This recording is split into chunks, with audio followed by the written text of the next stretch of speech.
Good afternoon, my dear brothers and sisters in Christ. As we journey all together on this 29th week in Ordinary Time, my dear brothers and sisters, our gospel today invites us to reflect on something that most of us would rather not to think about, and that is death. Ayaw po nating pag-usapan ang kamatayan. It's uncomfortable for all of us. Isn't it? Ayaw po natin itong pag-usapan. We all know it will come one day, but we prepare to avoid it. Yet our Lord today brings it up, my dear brothers and sisters, not to frighten us, to scare us. Hindi po tayo tinatakot ng ating Panginoon.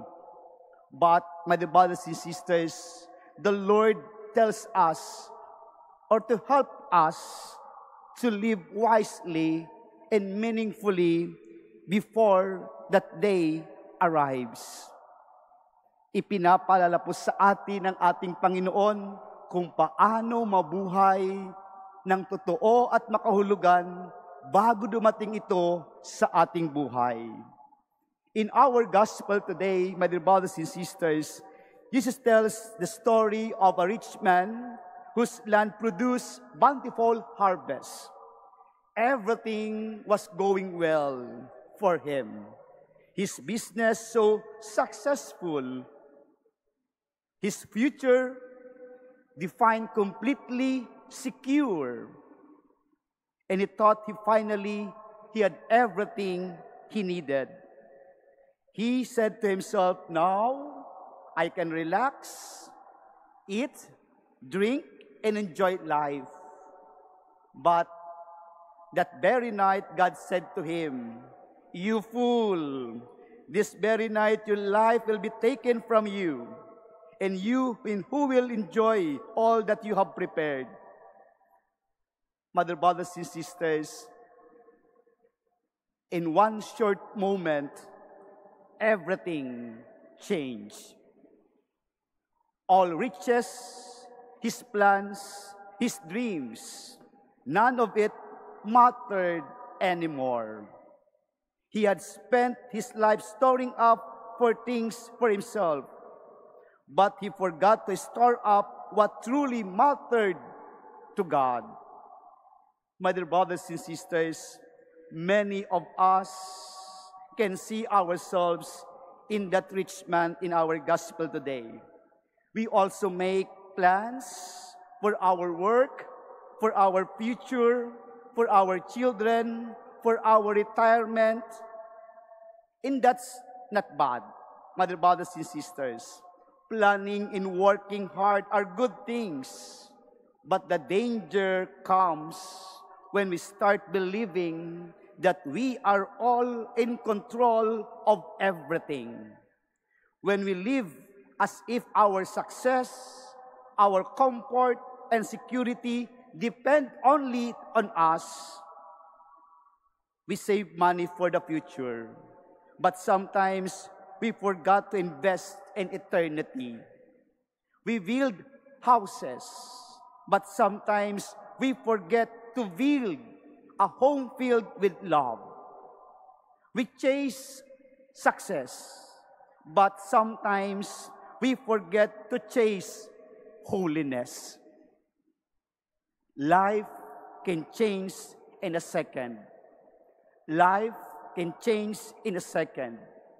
Through sickness, an accident, or unexpected loss. Mother, brothers, and sisters, in these moments, we are reminded that everything we have can disappear, except the love and faith that we have built in God. Jesus' parable is not just about wealth.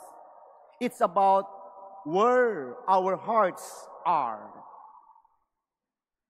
And he asked each of them, my dear brothers and sisters, we are asked, what are you storing up in your life now? Some people store up anger and resentment. Some store up pride or self-centeredness. Others stores up of comfort and pleasure, thinking this will bring them peace.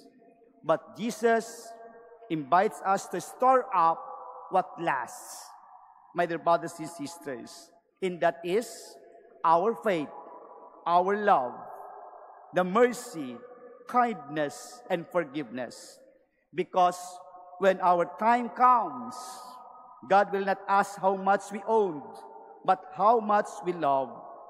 To be rich in what matters to God means living a life that reflects His heart. It means learning to live simply or simple life, to enjoy what we have without always wanting more.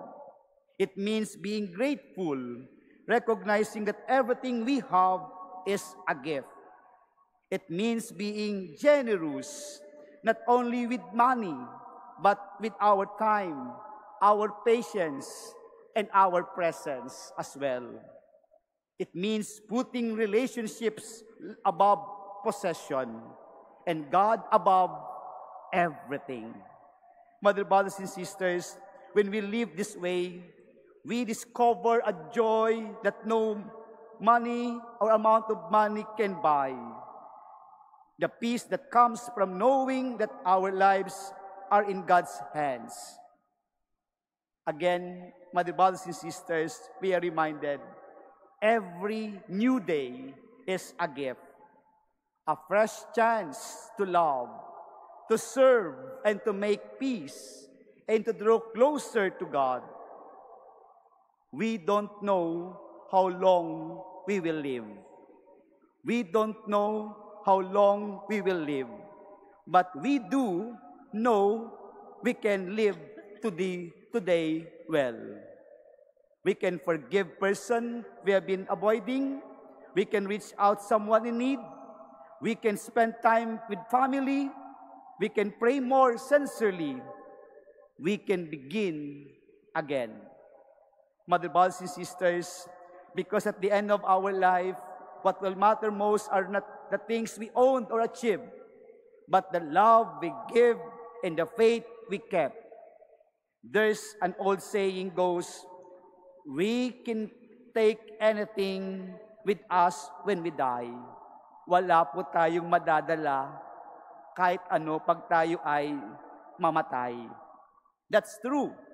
But there's one thing we can bring to eternity, a heart filled of love. When we stand before God, again, my brothers and sisters, we will know, we will not ask how much we earn, but how much we shared. We will not ask what titles we had, but how faithfully we serve.